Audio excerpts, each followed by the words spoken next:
to another episode of Cooking with the Charleses. Tomorrow is Thanksgiving and we could not let the day go by without doing a video on turkey. Requested by my friend Abby, I spliced this together. I actually did the cooking portion. It was my turkey from last Christmas, but I forgot to do the beginning. So we're gonna start all over and I'm gonna show you how to make the juiciest, most tender, flavorful turkey you've ever had in your life. Let's go. We are all about flavor here, so I start my turkey early. It is Friday night, the Friday before Thanksgiving, and I have my turkey out of the freezer. I'm going to let it defrost a bit because the first step is going to be putting lime and salt on it. We really want that citrusy, acidic flavor to get into our turkey. And one thing I always do is I always take a picture of the tag. This one's a Publix turkey, and look, I know it was only 49 cents a pound. I was excited. So I always take a picture of the tag so I remember what the weight is. This one's gonna be 14 pounds. All right, it's the next day. The turkey hasn't completely defrosted, but it's good enough. I put it into my bowl that I'm going to keep it in when I include the marinade. And then I've got 2 limes and then about maybe 3 or 4 tablespoons of salt. I'm gonna put them on the turkey and I'll see you in a bit. Okay, so here's my turkey. I've already added the lime and the salt. I started out with 2 limes. I had to add an extra one because 1 lime didn't have enough juice. And then I decided I still needed some of that acidity on there. So I had an extra lemon in the fridge, so I added that as well. And then I added the salt to it. I just kind of simmered on and rubbed in the salt all along the turkey. I also took out whatever was in the cavity and cleaned out that area. And you can see the things that are in the cavity there because I usually just stuff them back in when it's cooking. So for now, let's just let this rest. I'm going to let it rest for a day or so in the fridge before I add the marinade. So, oh, and I also forgot to tell you, my friend Rebecca told me that the marinade kind of reminds her of sofrito. So that's the type of marinade that I'm doing. It's the same epis that I made in a previous video. I will add it to the description so you can go back for reference. See you in a bit. All right, here's our turkey. It's been a couple of days later. It's been in the salt and lime mixture. I just took it out of the fridge and I rinsed it well. Now I'm preparing to add the hot water to it. This time I'm not gonna let it get to boiling. I'm just going to let it get to right before boiling before adding it. Here's the turkey fresh out of its warm/hot water bath. I only kept it in there I poured it on in this bowl and then I literally took it out. It wasn't on there for too long at all. And after I did that, I like to separate the skin from the meat. So that took a little while. And that's because I want the seasoning to be able to get directly on the meat. The seasoning I'm gonna use is the epis that I typically pre-make. So I'll try to remember to put the link to that video in the description so you'll have it. What I'm gonna do, I have about 1.5 cups to start with. I'll let you know if I use more. I'm going to slather this turkey with it, okay? So let's start. And I like to make sure that it gets under. And it's a little spicy, so use gloves. But I'm used to not using gloves, so I'm gonna start with that. So I'm gonna put this all over the turkey and we'll be back in a few. It did take a few minutes, probably about 10 to season the whole turkey, but here it is. You can see that on the inside under the skin, the I put the epis there, and then also all over the top. So this should be marinating for about a day or so, and then we'll start the next process. For the first step of the turkey process, we're gonna preheat to 425 degrees. We're gonna press start, and then we're gonna prep the turkey. So here's my roaster. This one's like a 12 to 14 pound one. And I'm gonna put vegetables on the bottom because I love it when all my vegetables catch the turkey dripping. So we got some red potatoes, red cabbage, red potatoes. Just make sure they're all comfortable down there. And this one was about a couple, it wasn't too bad. It's about a couple pounds. Ooh. I'll tell you the truth, I might have to take some out. And then we got onions and carrots. Yes, yum, yum, yum. Do all that, separate them. Mix them up. Some's definitely gonna have to or I'm gonna have to use my bigger roaster. But look at the colors. They look so beautiful and vibrant. For these, you just have to make sure that you get like bright pops of color.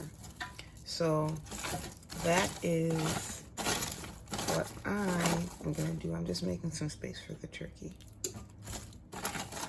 I usually put salt and pepper on here, but the turkey that I have, it's well seasoned. So you don't have to worry about the salt and adding like salt and oil and all that. So I made a little space for my turkey to rest. Now I have to get my turkey. Let's say good morning to my turkey. Good morning, turkey. Morning, morning, morning. This one has been marinating since yesterday. I usually marinate it a little longer, but this was a shorter week, so this is good old turkey. Okay, so my turkey is 13.5 pounds. So just kind of like a mid-sized turkey for me. So I'm gonna, everything fell out. It's okay, we'll put you back in. We've got that. I'm stuffing all this back in. That's the neck, the liver, all that. Put all that goodness back in. That can cook in the cavity. That looks good.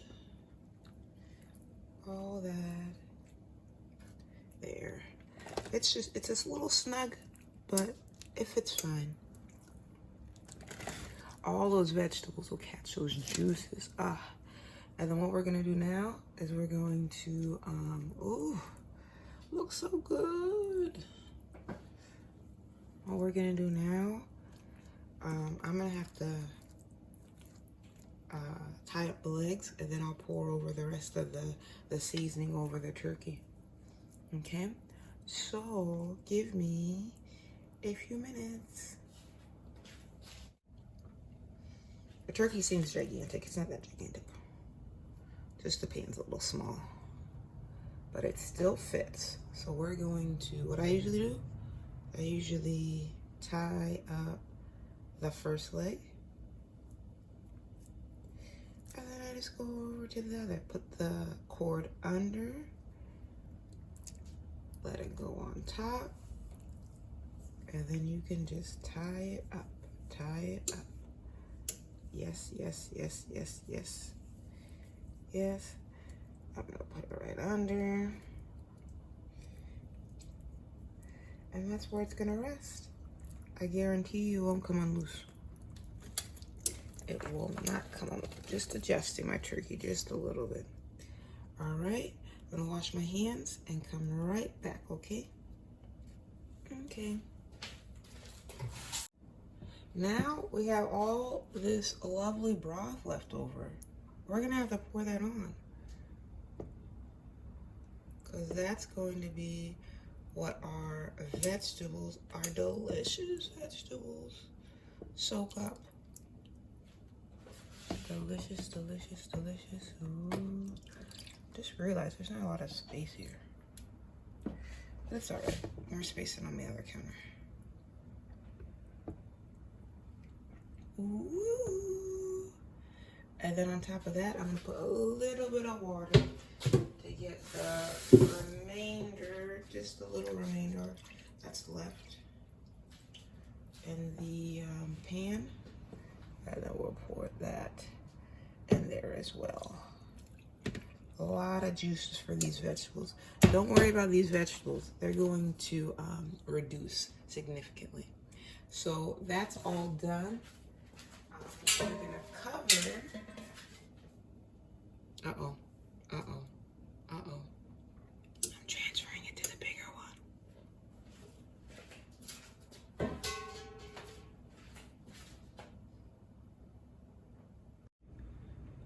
We're back. Magically, I switched the pans. The 12 to 14 pound one was too small with the vegetables. So I got my bigger pan, my bigger roaster.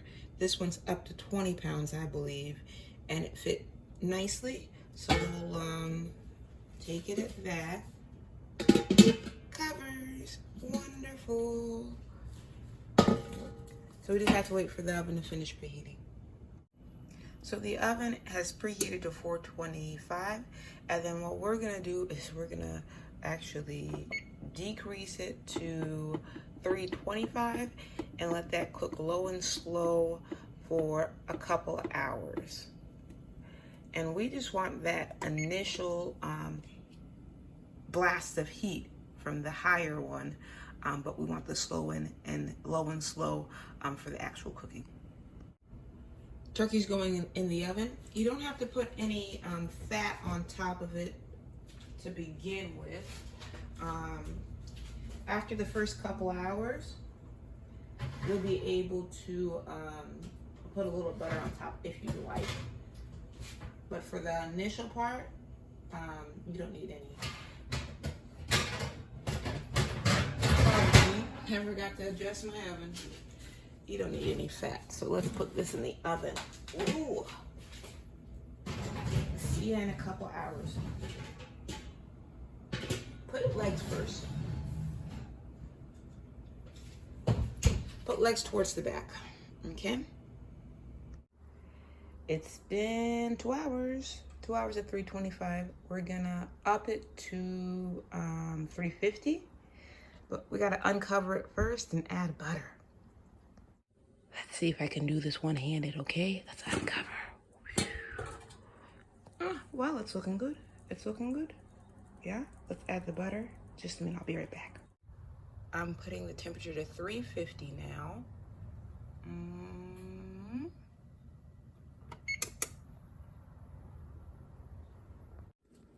This is very hard to do one-handed, but I've got like a tablespoon of butter.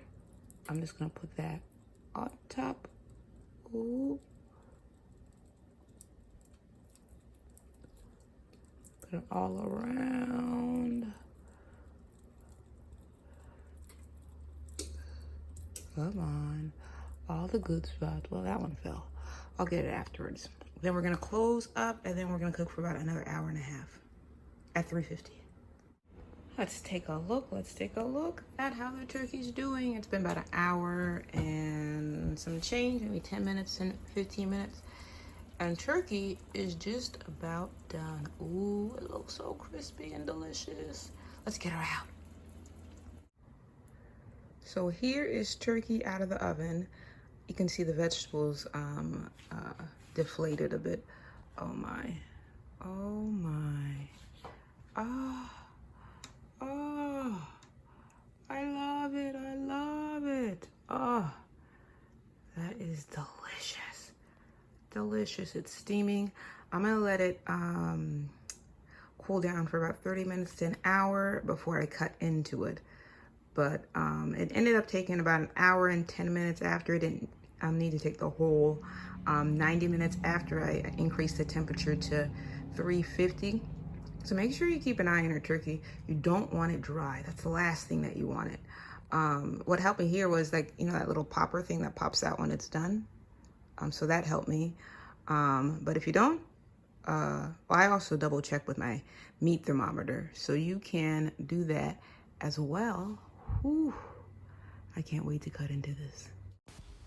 Let's take a look inside this beautiful turkey. It is tender, juicy, delicious. You're gonna love it, I promise. If you enjoy our content, please make sure to share, like, and subscribe. We'd love to have you as part of our family. Happy Thanksgiving to everyone out there. We'll see you next week. Same time, Wednesday, 7:30. Bye.